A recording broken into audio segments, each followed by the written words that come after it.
All right, so I'd like to look at an Old Testament account coming out of the Exodus. So first of all, my favorite verse at the present time is Romans 15:4.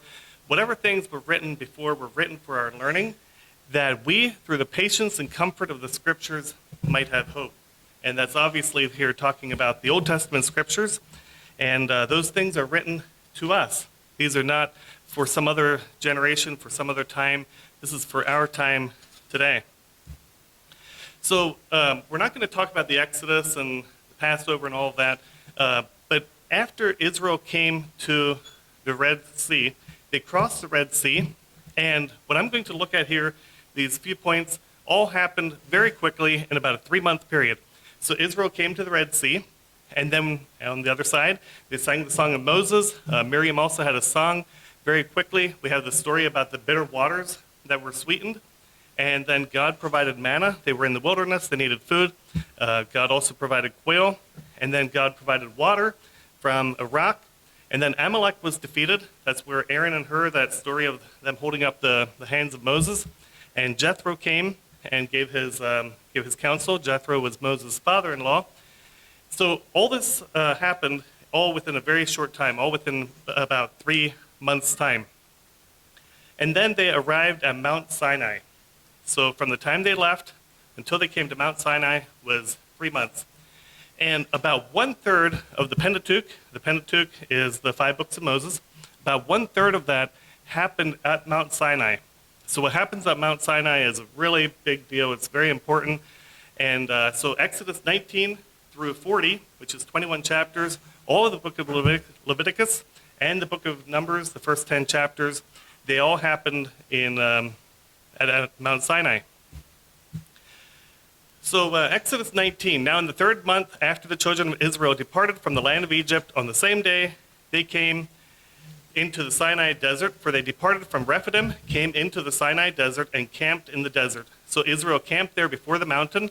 Then Moses went up to the mountain of God, and God called to him from the mountain, saying, "Thus you shall say to the house of Jacob, and tell the children of Israel, you have seen what I did to the Egyptians, and how I bore you on eagle's wings, and brought you to myself. Now therefore, if you will indeed obey my voice and keep my covenant, you shall be a special people to me above all nations, for all the earth is mine. You shall be to me a royal priesthood and a holy nation. These are the words that you shall speak to the children of Israel."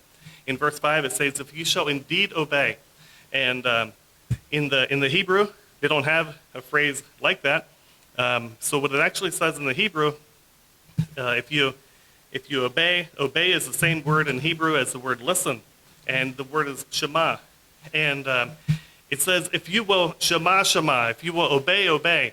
If you will indeed obey, is how many translations take it. If you will obey my voice and keep my covenant, you will be a special people to me. All right, so then,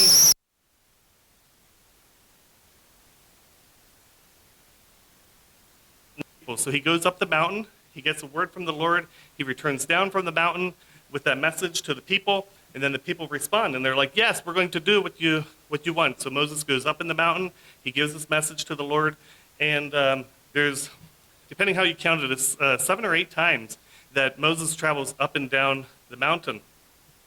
So when he's on the mountain, one of the times that he was there, or I guess this is actually distributed among several of the times, he received the 10 Commandments.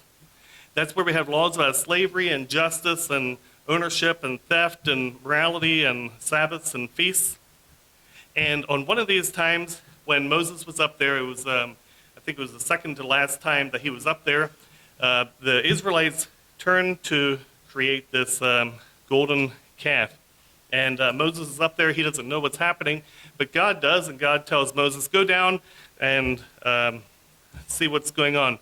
But the Lord said to Moses, go quickly, get down from here, for your people whom you brought out of the land of Egypt are transgressing the law. They turned aside quickly from the way I commanded them. They made themselves a calf and are worshiping and sacrificing to it, and are saying, these are your gods, O Israel, that brought you out of the land of Egypt. Now therefore let me be that I may burn in wrath against them and consume them. Then I will make of you, Moses, a great nation. But Moses prayed before the Lord God and said, Why, O Lord, does your wrath burn hot against your people, whom you brought out of the land of Egypt with great power and a mighty hand? Why should the Egyptians speak and say, he brought them out with evil intent to kill them in the mountains and consume them from the face of the earth? Turn from your fierce wrath and be merciful to the wickedness of your people. Remember Abraham, Isaac, and Jacob, your servants, to whom you swore by yourself and said to them, I will greatly multiply your seed as the stars of heaven for multitude, and all this land I spoke about to give their seed, they shall inherit unto the ages. So the Lord granted mercy for the harm he said he would do to his people. So then Moses came down from the mountain, and then he saw it. And then he became angry. First it was God up in the mountain who was angry. Moses then came down, and he's like, he destroys the 2 tablets that God had given him. Then he destroyed the golden calf. He smashed it to whatever, very fine material evidently, spread it on the water and made the Israelites drink of that. And then he goes after Aaron for what happened there. And many of these things I'm going over very quickly. There's whole stories we could look at there. But Moses stood in the entrance of the camp immediately after that, and he said, as the King James says, who is on the Lord's side? Come to me. So all the sons of Levi gathered themselves to him. And he said to them, thus says the Lord God of Israel, let every man put his sword on his side and go in and out from entrance to entrance throughout the camp, and let every man kill his brother, every man his companion, every man his neighbor. So the sons of Levi did as Moses said to them, and about 3,000 men of the people fell that day.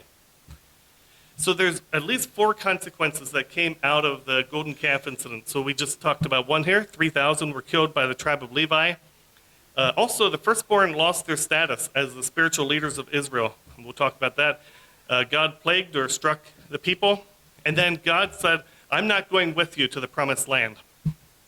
So on the first one, about the 3,000 that were killed by the tribe of Levi, it's very interesting that in the book of Galatians, it talks about this as well. And I think we're going to take the time to read this, Galatians 4:21. Paul writes here, tell me, you who desire to be under the law, do you not hear the law? For it is written that Abraham had 2 sons, the one by a bondwoman, the other by a free woman. But he who was of the bondwoman was born according to the flesh, and he of the free woman through promise, which things are symbolic. For these are the 2 covenants, one from Mount Sinai, which gives birth to bondage, which is Hagar. For this Hagar is Mount Sinai in Arabia. And the other is, it says in corresponds to, Jerusalem, which now is, and is in bondage with her children. But the Jerusalem above is free, which is mother of us all. So how is it that we have Mount Sinai juxtaposed against Jerusalem? Well, what happened at Mount Sinai? Well, we know that 3,000 people died here at Mount Sinai. Galatians is one of the earlier books to be written of the New Testament. So this is very early on in church history. And so what had just happened in Jerusalem? The book of Acts tells us in chapter 2, verse 40, that there was a whole bunch of people that were saved in Jerusalem. How many people were saved there? 3,000. Isn't that interesting? So 3,000 on one side are killed in Mount Sinai, and Paul says on the other side of Mount Sinai we have Jerusalem, and that's the opposite. He says these things are symbolic. So the firstborn lost their status as the spiritual leaders. At Passover, as we know, the Egyptians, the last plague was that the firstborn of all their families were killed. Now, when we come here, Moses says, who is on the Lord's side? And what was supposed to have happened is that all the firstborn would come forward. They were supposed to be the leaders of the people, but they didn't. And instead, the Levites, the tribe of Levi, responds. And it's recorded here. Moses said that you filled your hands to the Lord today. That blessing be given you. And in Numbers, a few books later, it's recorded, and now, behold, I myself have taken the Levites from among the children of Israel instead of every firstborn who opens the womb among the children of Israel. Therefore, the Levites shall be mine. The Levites were given the privilege of being the spiritual leaders of Israel because of what happened at the golden calf incident, because they responded when Moses said, who is on the Lord's side? And it's at that time that the firstborn lost their status of being the spiritual leaders. The last verse and a half here of chapter 32, it just says that the Lord struck the people for making the calf, which Aaron made. KJV says he plagued them. I'm not sure exactly what happened there. And then what we're going to be looking at here for a while is this fourth point, that God said, I'm not going with you. I'm not going with you. Now the Lord said to Moses, depart, go up from here, you and the people you brought out of the land of Egypt, to the land I swore to Abraham, Isaac, and Jacob, saying, to your seed I will give it. I will send my angel, the word is messenger. I will send my messenger angel before your face, and I will drive out the Amorite, the Hittite, the Perizzite, the Girgashite, the Hivite, the Jebusite, and the Canaanite, and I will bring you into the land flowing with milk and honey. For, he said, I will not go up in your midst, lest I consume you on the way, for you're a stiff-necked people. When the people heard this bad news, they mourned in lamentations, for the Lord said to the children of Israel, you are a stiff-necked people, beware, lest I inflict another plague on you and consume you. So the golden calf incident is just behind them. We have a whole wilderness ahead of them. And now God tells Moses, I'm not going up in your midst, lest I consume you on the way. You're a stiff-necked people. And the reason is that they've been rebellious. And so God, I think, is wanting to honor what Moses requested, that he not wipe out the people. But he's like, if you do something like this again and I'm among you, before he was up on the mountain, if I'm like dwelling among you, like the whole story is over. Like I'm going to wipe you out. So is Moses capable of going up into the promised land and leading the multitude without God's presence? So the tabernacle was not yet built. We're only 3 months into the travels here. But the instructions for the tabernacle had been given already. So when Moses was up in Mount Sinai, he received the instructions for the tabernacle. They knew this was supposed to have been coming. So that happened in chapters 25 through 31. This is instructions for the tabernacle. And then Moses comes down, and we have this golden calf incident in chapter 32. And the very next chapter is when God says, I'm not going up in your midst.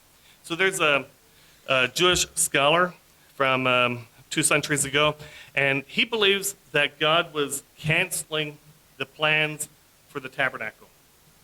That God is saying, I'm not going up in your midst, means I'm not going to travel in the tabernacle with you as I had said I would. And maybe you're all familiar with this. This was a little bit new to me, but it does seem actually quite probable that that's what's happening.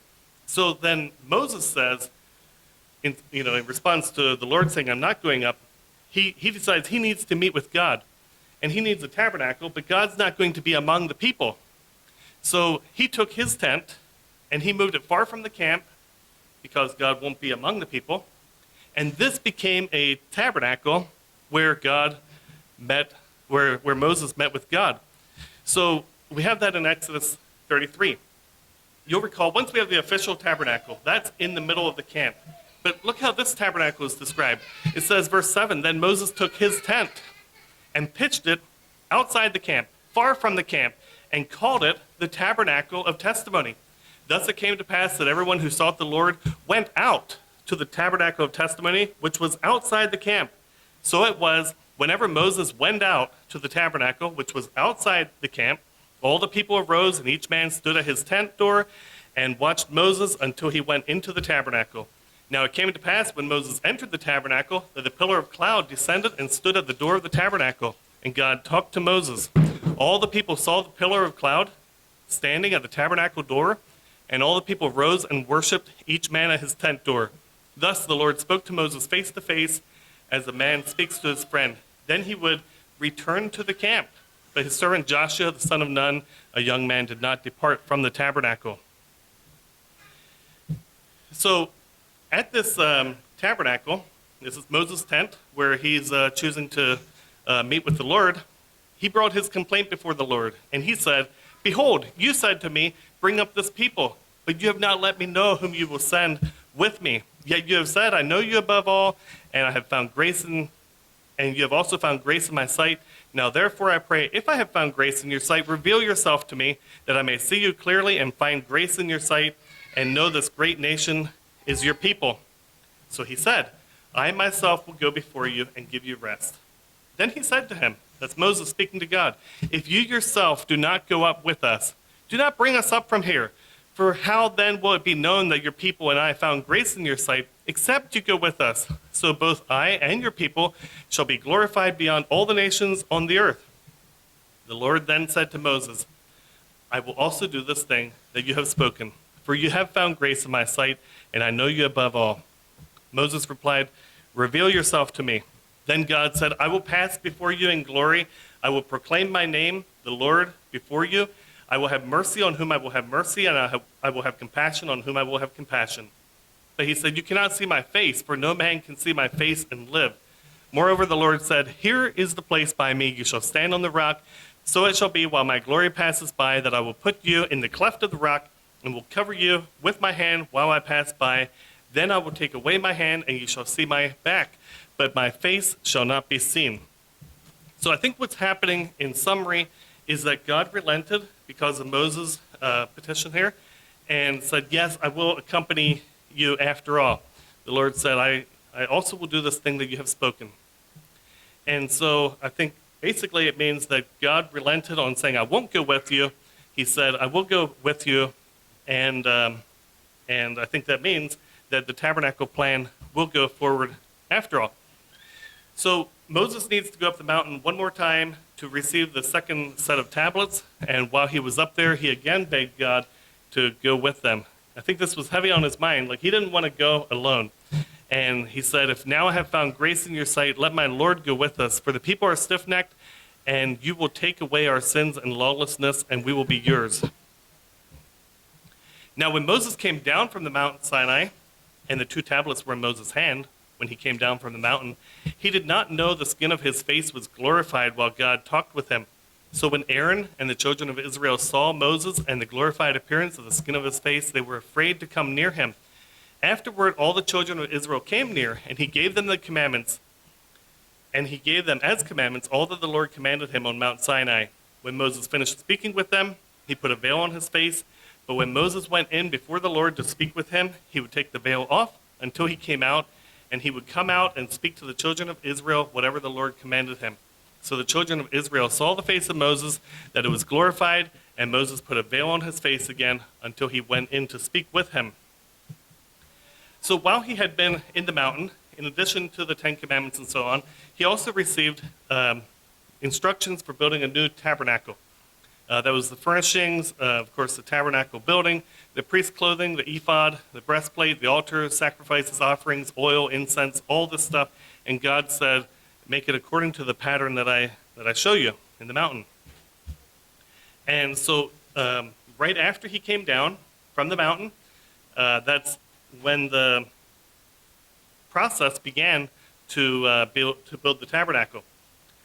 Moses spoke to the children of Israel, saying, "This is the thing the Lord commanded, saying, take from among you an offering to the Lord. Whoever is of a willing heart, let him bring his first fruits to the Lord. Every man wise in heart among you, let him do all as the Lord has commanded." Skipping a few verses. Then everyone came whose heart was stirred and whose soul was willing, and they brought the Lord's offering for the work of the tabernacle of testimony, for its service and the garments of the holy place. And skipping a few more verses, verse 29, "Thus the children of Israel brought a freewill offering to the Lord, all the men and the women whose minds were willing to bring material for all kinds of work, which the Lord, by the hand of Moses, commanded to be done." So they need a foreman, if you will, to build this. And so God appointed a man named Bezalel. "Behold, God has called by name Bezalel, the son of Uri, the son of Hur, of the tribe of Judah, and he has filled him with a divine spirit of wisdom, understanding, and knowledge in all things, to design artistic works, to work in gold and silver and bronze, in cutting jewels for setting, in carving wood, and to work in all manner of artistic workmanship." Then they had a problem. They had too many contributions. The wise men spoke to Moses, and the people, he said, "The people bring much more than enough for the work that the Lord commanded us to do." So Moses gave a commandment saying, "Don't bring any more. We have too much." Thus the people were restrained from bringing more, for the material was sufficient for all the work to be done. Indeed, too much. Whatever things the Lord commanded Moses, thus the children of Israel made and prepared in every respect. Then Moses looked over all the work, and it was done in the manner that the Lord commanded Moses. They did it in this way, and Moses blessed them. So from the time that they began collecting materials until the tabernacle was finished was a 9-month period. And so it turns out to be exactly 1 year from the time that they left Egypt. When they left Egypt, it was on the first day of the year because they restarted their calendar for the Exodus. And so it was exactly 1 year after that to the day when the tabernacle was completed. So after everything was completed, we have chapters 35 to 39, all the things being built, and then 40 talks about how this was assembled. So first of all, they built the tabernacle building, and then they put in that the Ark of the Covenant with the tablets.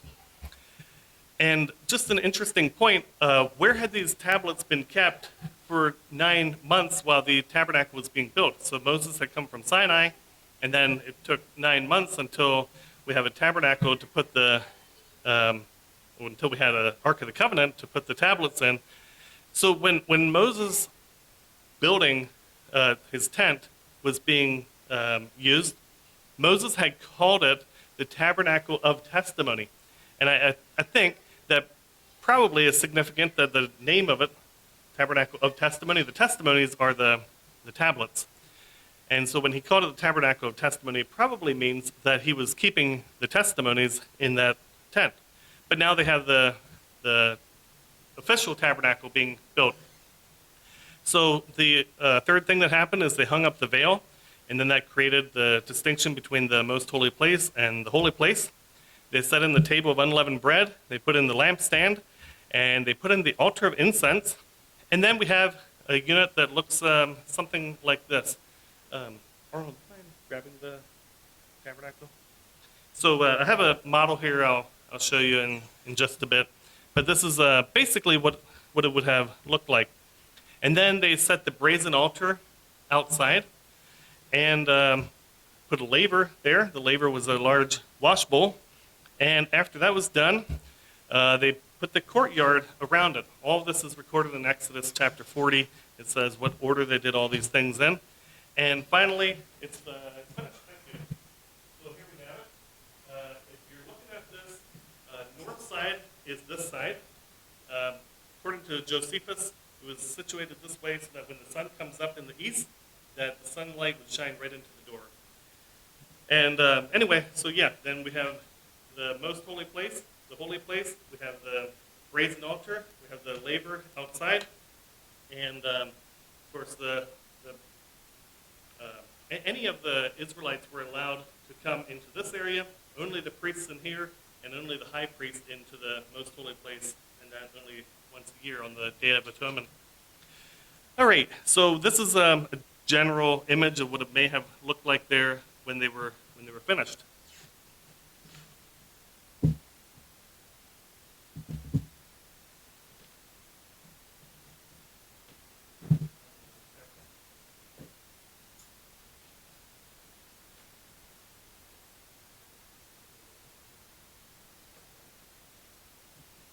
Okay, so the tabernacle is in the middle of the camp.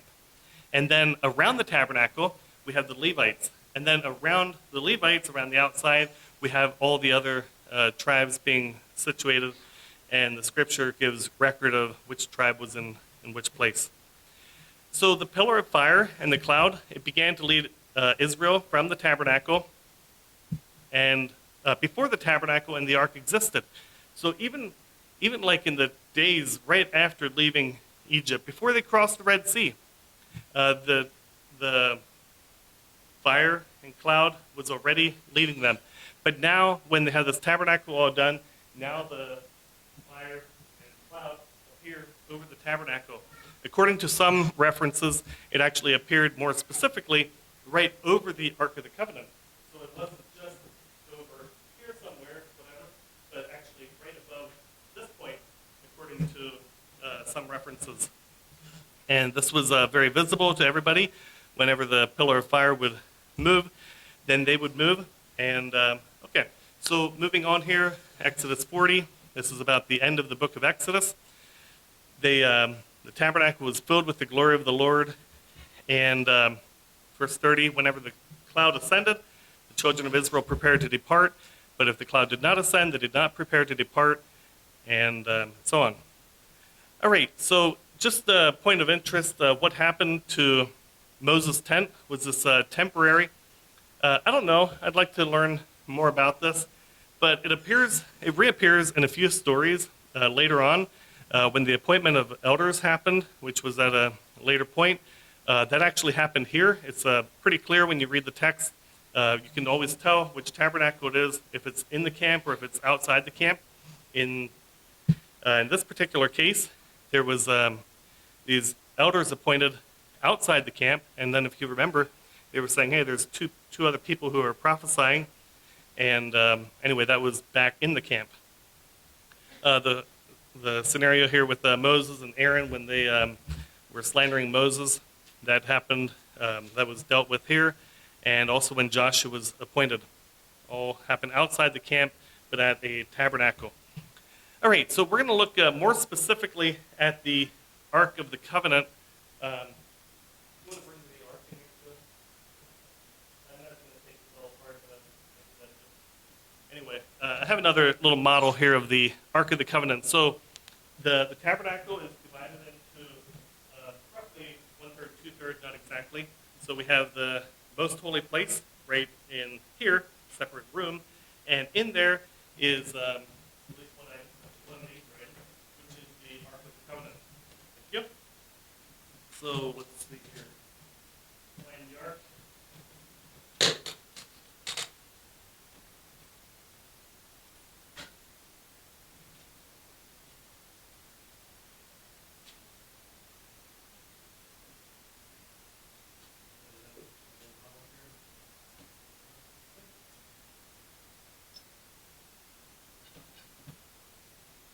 Okay, so this is basically what the Ark of the Covenant may have looked like. I don't have the rods in here, but there's rods that go through at the bottom to carry it by. And there's two parts. So we have basically this chest, and then the chest could be called the Ark of the Covenant. Sometimes it's called the Ark of Testimony, or it's called the Ark of God. And then on the top, we have a cover, a lid. And that's called the mercy seat. Some places it's simply called a lid. And don't think I'm going to read all the text that talks about how to make it, but ultimately it ended up being something similar to this. It was fairly small. It's only the height of a desk, not even, but close to, and only about 4 feet long and a little more than 2 feet wide. Yeah, so fairly small thing. It's made from acacia trees, and then it was overlaid with gold. So then on top of the ark, we have this lid, and that's what's called the mercy seat. So this is called the mercy seat, and the dimensions are given for it, and as you can imagine, they would match the width and the length that's given here for the ark because it's a lid that fits on top. The cherubim are on top, and I think they were actually a hammered work that were one piece with the lid. The whole piece of the two cherubim and the ark were all hammered together in one piece. They didn't make cherubim and attach them with screws or something. It's actually all hammered together from one piece of gold. All right, then the Lord would meet with the children of Israel, not in the ark. The Lord didn't reside in the ark or anything like that. The Lord met between the wings of the cherubim.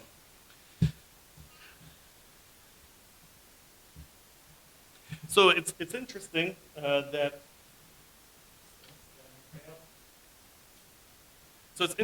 that the scriptures refer to the mercy seat as being God's footstool. So a king might have a footstool on his throne. He sits up on this big chair, this big throne, and he has a footstool. And that footstool is comparable, as the scripture shows, to the mercy seat. So the closest that somebody can come to the king, if there would be a king up here, he might be several steps up, and they can only come up to the mercy seat. So in the scriptures, a mercy seat is considered to be a lowly thing.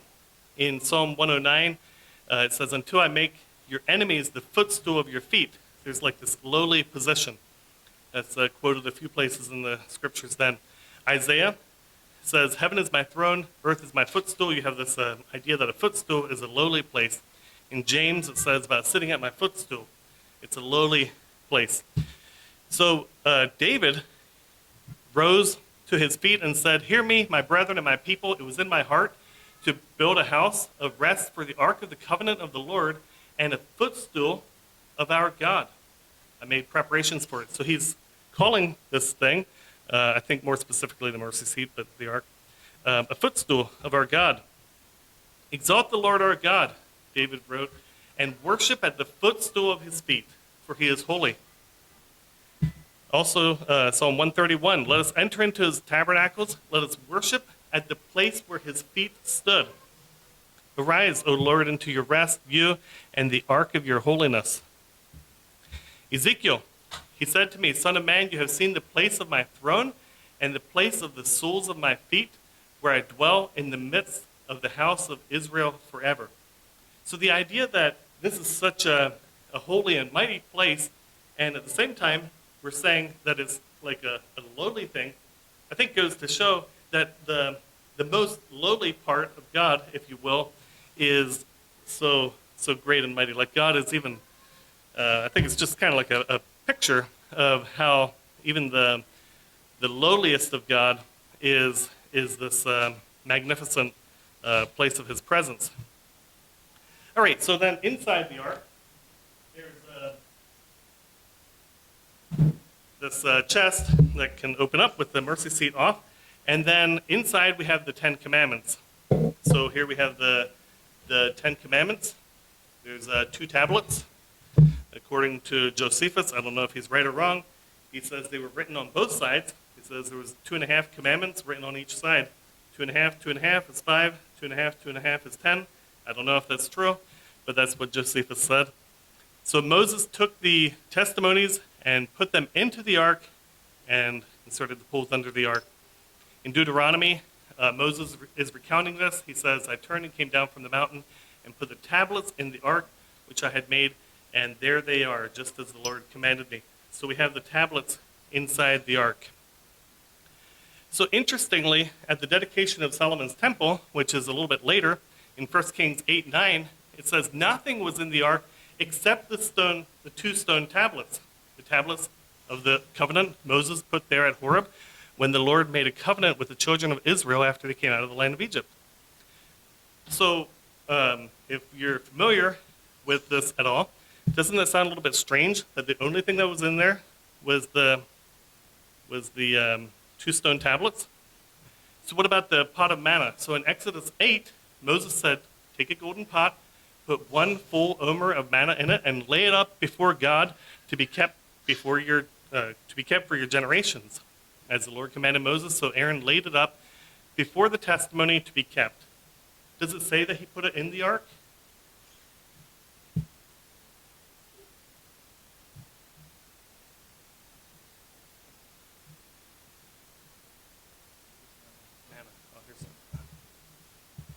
So it doesn't specifically say that he put it in the ark. Maybe he did. I don't know. It says he put it before, he laid it up before God, and this is what it says.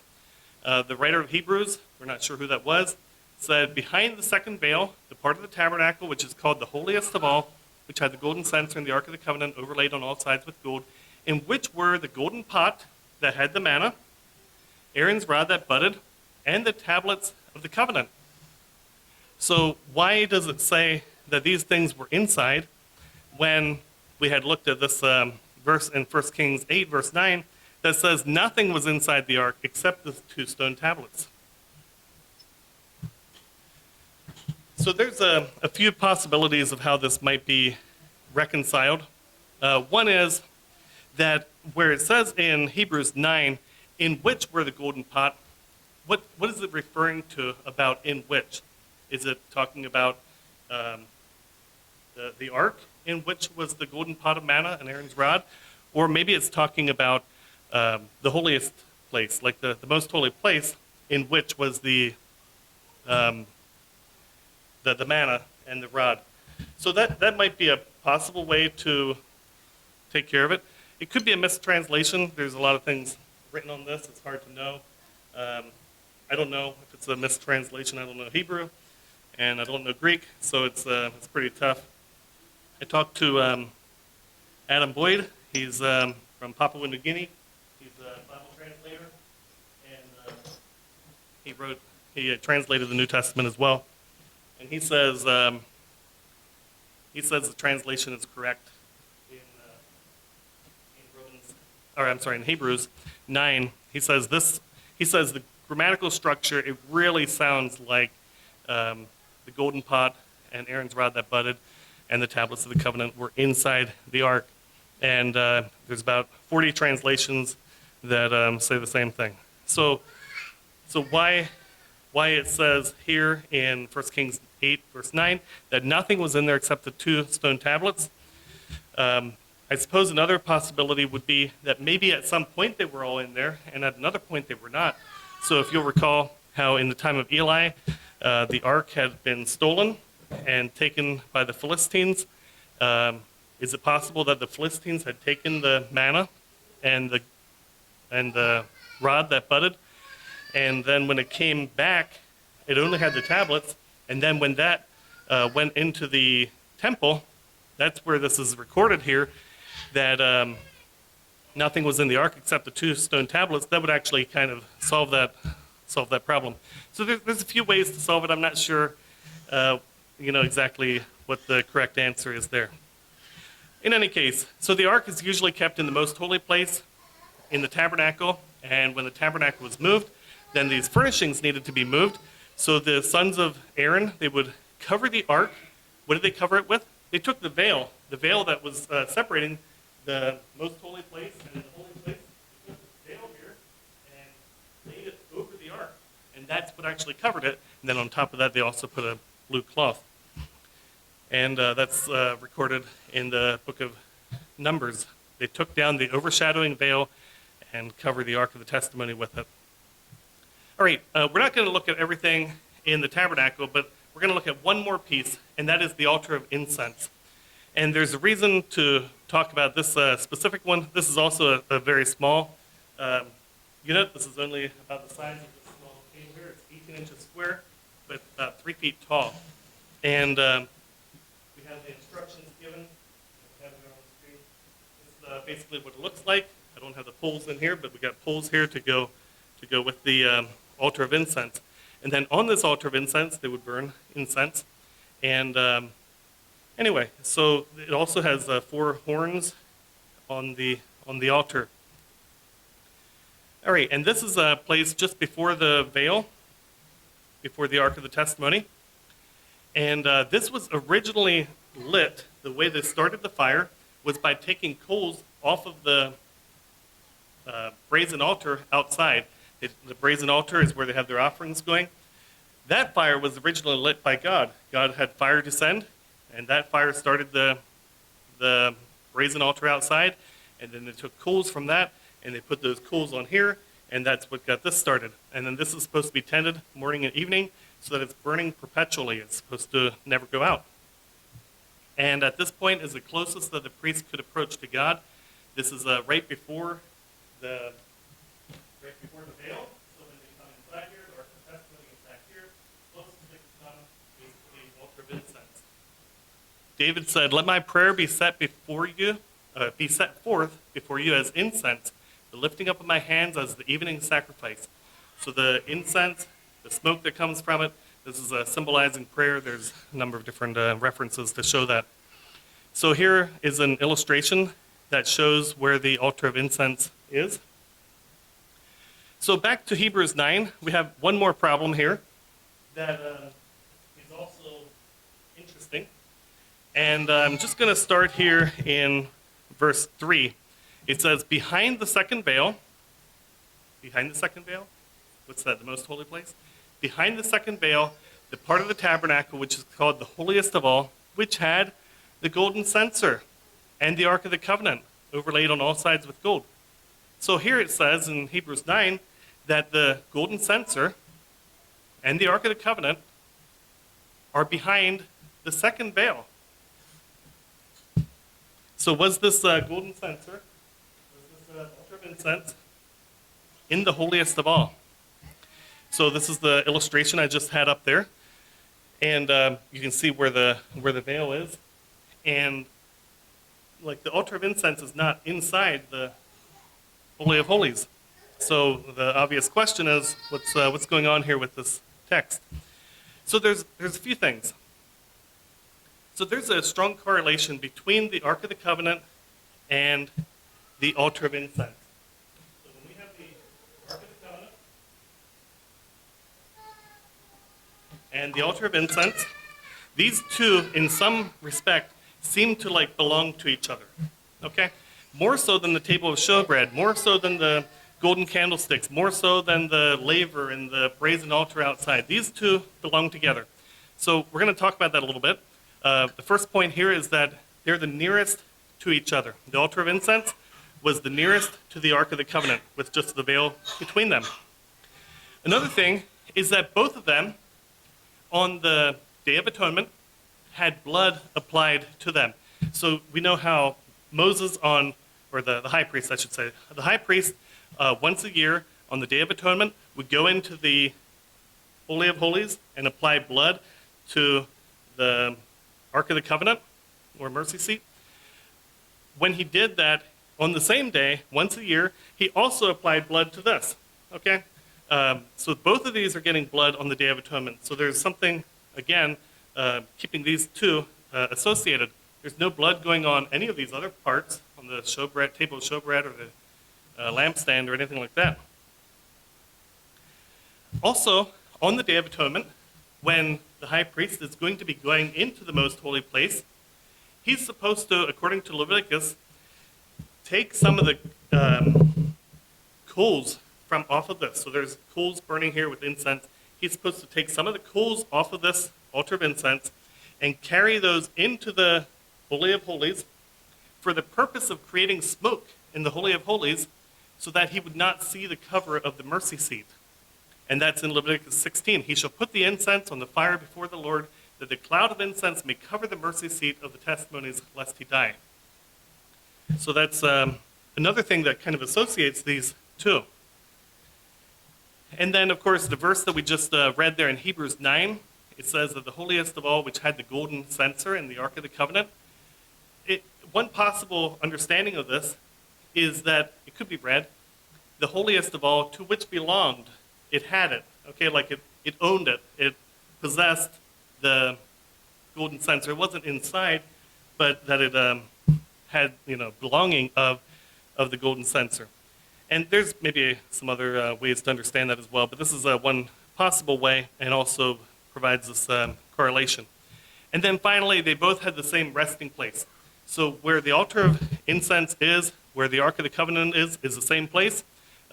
These other pieces are not there. The candlestick, the showbread, the altar outside, the laver, are not in the same location today where these are. And we're going to be talking about that in a few minutes.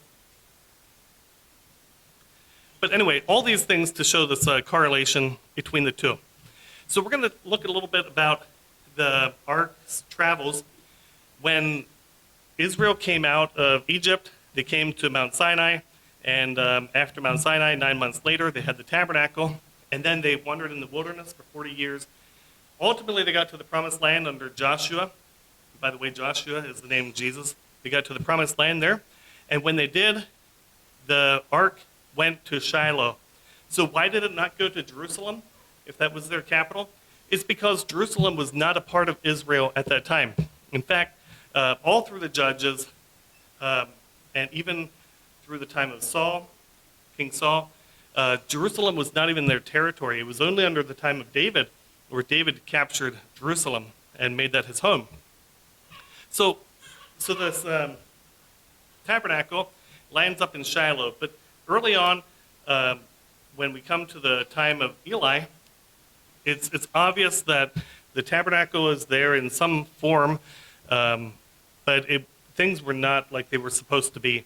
So the place is called a temple where the ark was kept.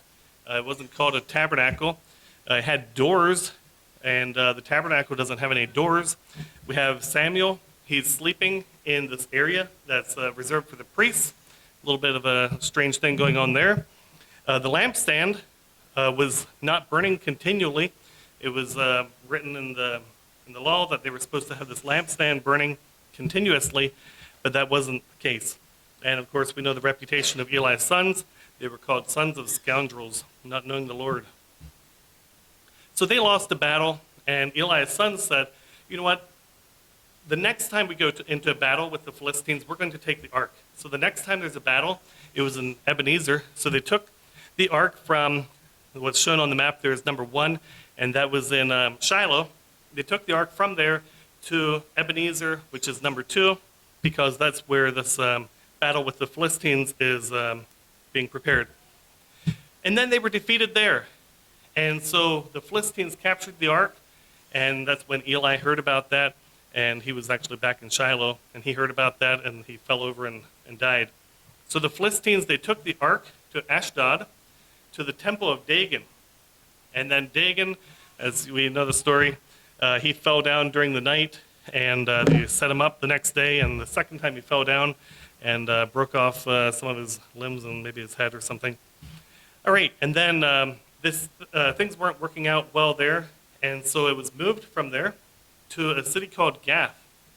And the people at Gath, this is another Philistine city, they're like, yeah, this is great. But almost immediately there was confusion. They had a plague among them, and they're like, actually, get this thing out of here. So then it travels from Gath to Ekron.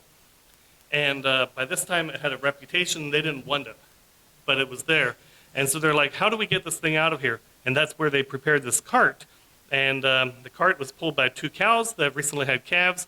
And so the cows pulled this back to Beth Shemesh. So that's shown there on the map. Beth Shemesh is a city of the Israelites. And that's where the Israelites are excited. They said, look, here comes the ark. And people were gazing upon the ark. Some people believe they were looking in the ark. And 70 men were killed by God for that. And then the ark moved from there to Kirjath-jearim and stayed there for 20 years. Saul was the king. He didn't care about it. At Kirjath-jearim, it was in the house of Abinadab, and Abinadab had a son whose name was Eleazar. Eleazar was consecrated to be the caretaker of this ark. So it's just sitting there for 20 years. And then after a while, David became the king.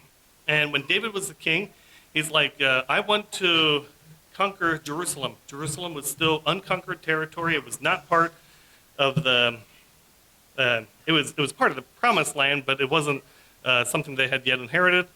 So he conquered Jerusalem. And after he did, he said, I want the ark in Jerusalem. And so then they start taking this from Kirjath-jearim to towards Jerusalem.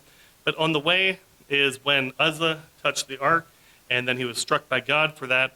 And so then they detoured the ark to Obed-Edom's house, and it stayed there for 3 months. And David cried out to the Lord, and then they reattempted this. And this time they were following proper protocol, and it finally came to Jerusalem. But when it came to Jerusalem, there was no tabernacle there for it. It was basically the ark and the mercy seat. And so that arrives in Jerusalem. So David built at his house, or in his house, a room for the ark. All the Psalms where David is talking about abiding in the house of the Lord and so on, they don't have a tabernacle.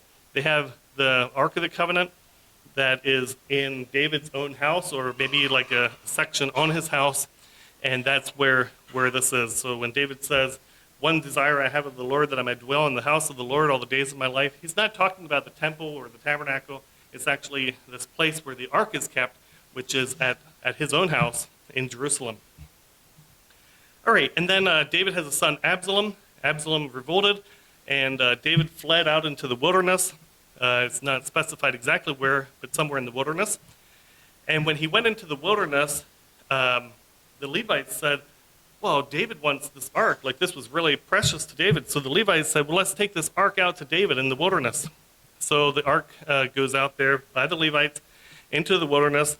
David sees it and he says, "No, take this thing back home to Jerusalem." So then they turned around and they took it back to Jerusalem. And then the ark remained in the house of David until the reign of Solomon, his son. And that's when, of course, Solomon wanted to build a temple, which he did, and then the ark was moved into that temple. So then the ark was there, for the most part, for about 400 years until the year 586 BC. And then that's when Nebuchadnezzar destroyed Jerusalem. So we're going to be looking at that. The ark was not destroyed when Nebuchadnezzar came, as far as I can understand. Here's a little timeline. So as you will see, I have on the far left, we have the reign of David. Immediately prior to that, not on the screen, would have been Saul, who was the first king, David, and then Solomon. Then the kingdom was split between Solomon's two successors, one being Jeroboam and the other being Rehoboam. And then we have the line there from Solomon pointing up to Jeroboam. Jeroboam was the king of the northern kingdom, and they didn't have the ark, okay? That's why he said, let's build some golden calves in my land in Israel so that people don't go down to the southern kingdom to worship, because the ark is in Judah. And then the kings of Judah, we have Rehoboam there as the king.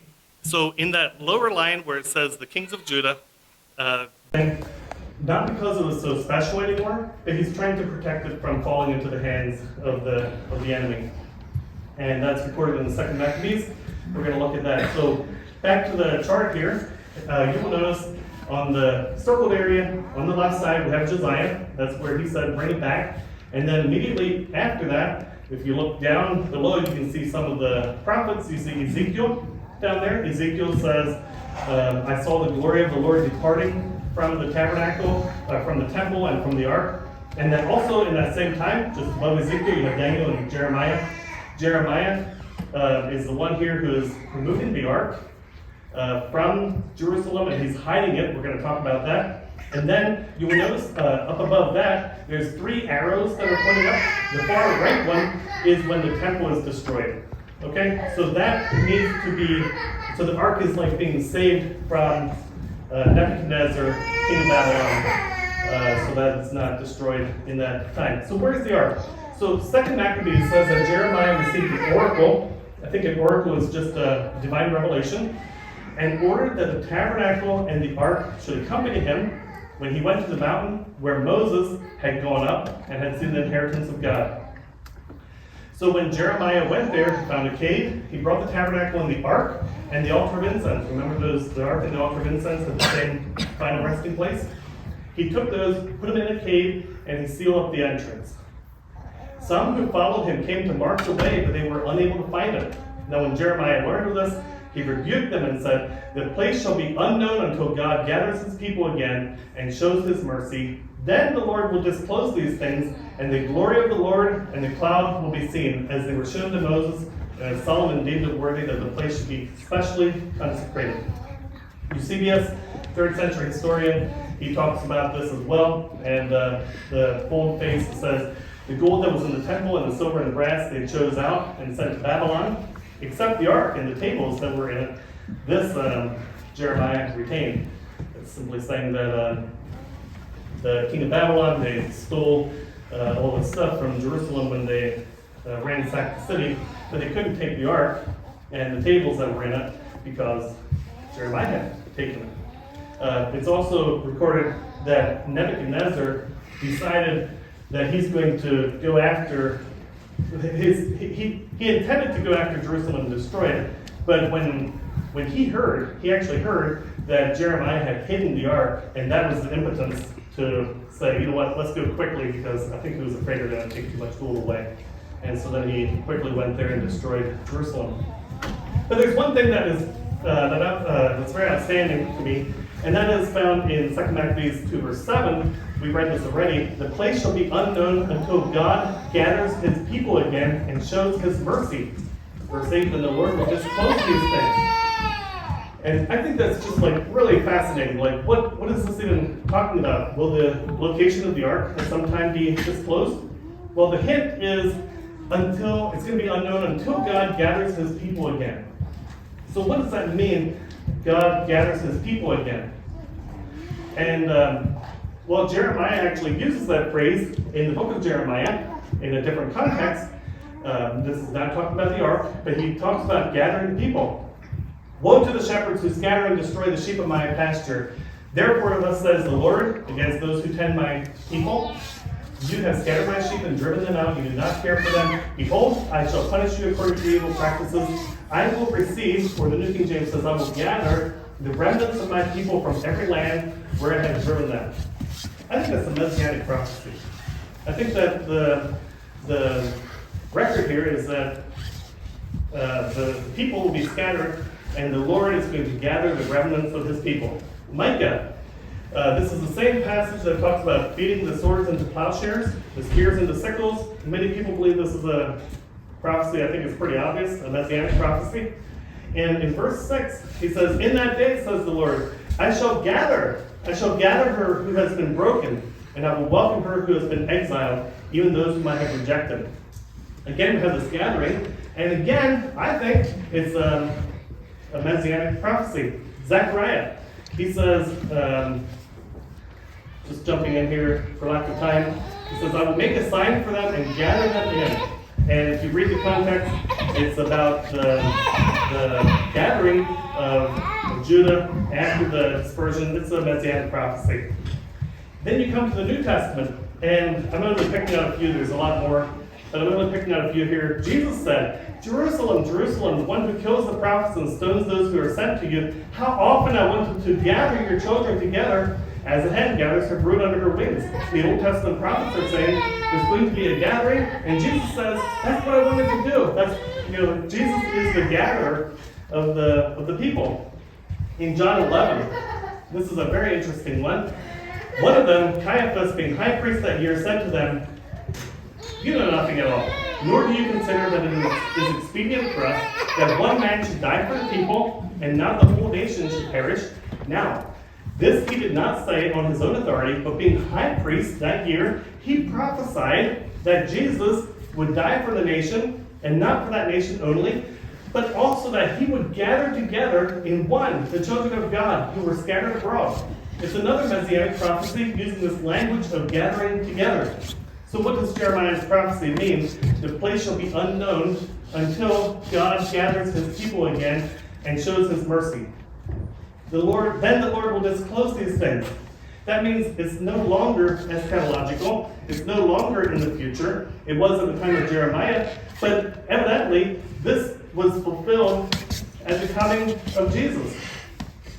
So in what way was this Ark of the Covenant disclosed? So Jeremiah, like I said, was giving this messianic prophecy. Jesus is the living Word. He is the new covenant, not as stone tablets, but as the Word of God made flesh. And the ark, I think, could be said to be representative of Mary, who contained the Christ child. This is, we're going to look at this in just a bit, but this is actually noted by church fathers. Lots of them. I'm going to give one quote in just a minute. So Exodus chapter 40, the cloud covered the tabernacle of testimony.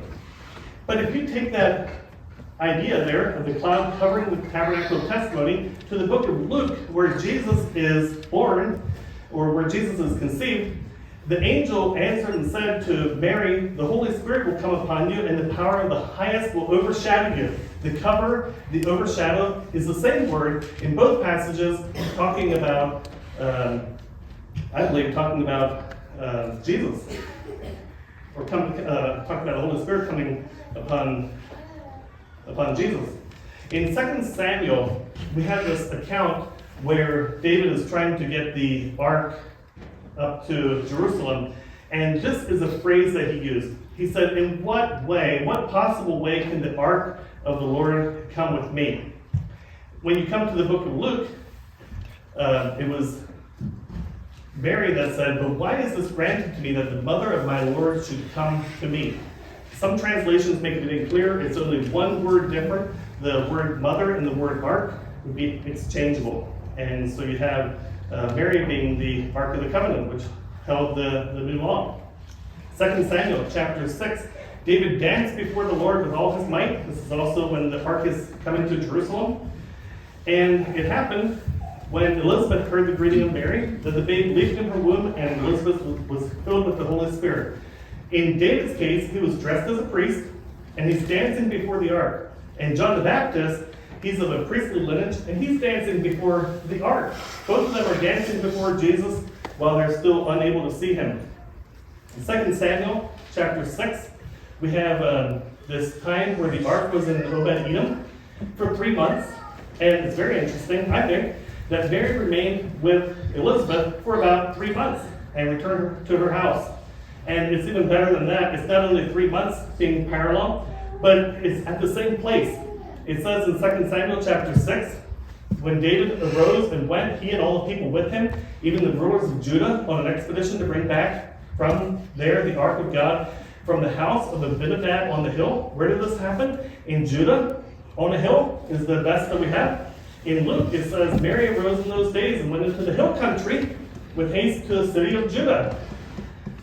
In both cases, we have the ark arriving from the hill country of Judah.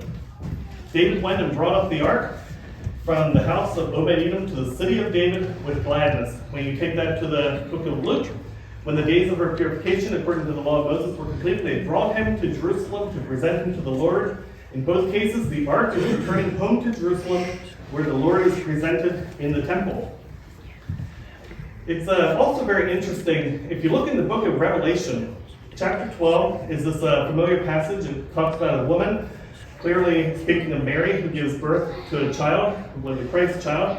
And this is what it says in Revelation chapter 12, verse 1. It says, a great sign appeared in heaven, a woman clothed with the sun, with the moon under her feet, and on her head a garland of 12 stars.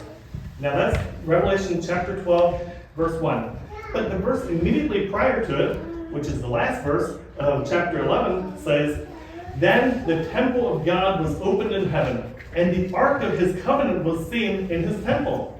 And there was lightning and noises and thunderings and earthquake and hail. And then this sign appears. We have a woman who is clothed with the sun. So the chapter and verse divisions were only added like 500 years ago or something. And so it's only now that we see this in 2 separate chapters. But for 1,500 years, this was only a sentence apart. That the ark of his covenant was seen. This great sign is a woman clothed with the sun. Now we miss that because we see 2 separate chapters divisions. All right, so Mary, I think, may have known some of this, probably understood some of what's happening, and she just said, he has regarded the lowly estate of his maidservant, for behold, henceforth all generations will call me blessed. And I think that we shouldn't hesitate to call her blessed. One of the church early fathers, if you will, St. Athanasius, he says, to whom among all the creatures shall I compare you, O Virgin? You are greater than them all, O Ark of the Covenant, clothed with purity instead of gold. You are the ark in which is found the golden vessel containing the true manna. Yeah, but I don't believe the manna was in there. That is the flesh in which the divinity resides. So there's this song. Maybe we can sing one verse of this together right now.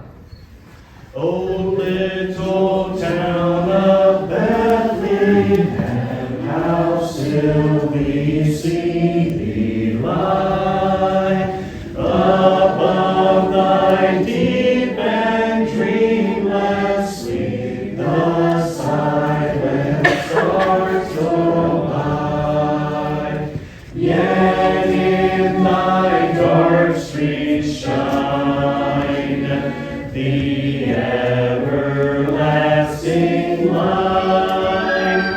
The